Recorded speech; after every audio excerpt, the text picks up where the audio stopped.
A lot of people have been doing some crazy shoveling. I can't believe how much snow has fallen here in the National Capital Region. Dr. Isaac Cristoveanu is joining us. He's got a holistic clinic, a chiropractor right at Bank at Riverside and... Bank and Riverside, yes. Bank and Riverside. I'm like, I think that was where we were. And this is something you're dealing with too. I mean, you have a lot of people coming into the clinic right now and they've spent a weekend shoveling. Likely some of them not doing it the right way, and there's a lot of injury that can be caused. Absolutely. We know that about 80% of Ontarians are going to have some low back pain throughout their lifetime, and a lot of the times it is caused by shoveling. Sometimes we don't always treat shoveling as an athletic activity, but it certainly is.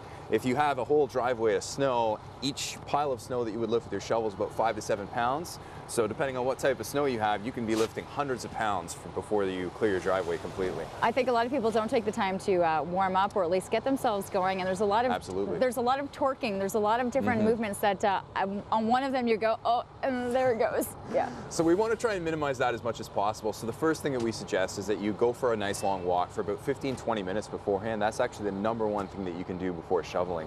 And there's some simple stretches with your shovel that you can do beforehand that will really make you a little bit more limber. So you want to try and pick up the shovel side to side and just twist lightly, about 90 degrees like so. You can take the shovel out in front of you, do a nice lunge like that.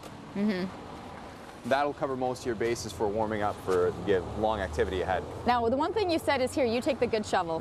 So I have a feeling this is going to come down to the type of shovel as well that you're using. So the idea behind, if we do have to shovel, ideally we would like to push the snow along the ground. Now, this winter in Ottawa, we've gotten quite a bit of snow. We haven't really had anywhere so much to push it.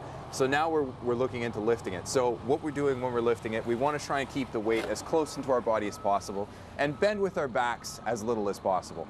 So with a shovel like this, with the straight blade, what we can't do is grab very close to the load. It's very hard for us. We have to bend over like this. Whereas with that shovel, you'll notice you can keep a nice straight back when you go and lift with that shovel. So that's why that shovel's a little bit better for us than these guys.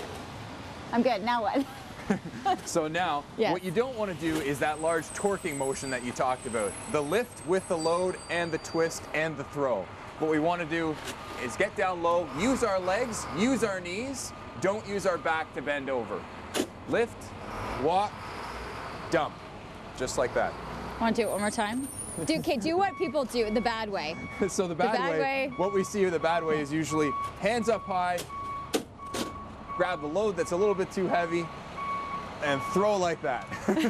Now the good way, use our legs, bend down nice and low, lift, and dump off to the side, just like that. It seems incredibly simple, but sometimes you're cursing in your head, you're going, I just want to get this done, and the next thing you know, it's just you've torqued something, and so it's something to keep in mind. And shovel one thing, walk prior to, a stretch prior to, and if you're starting to feel maybe it's a little bit too much, take a break. Take multiple breaks and hydrate. That's something we don't see often enough. People aren't out there with their bottle of water. They should always have it out there when they are shoveling. Just like any other athletic event, you wouldn't go to play basketball or play hockey without water with you. So take it out with you when you shovel. Awesome. Great tips. Thank you so much. Information listed there too for those of you who might go, I should have had this information prior to the weekend, and you're a little bit sore and you're looking for a little bit of an adjustment. Pleasure to meet you.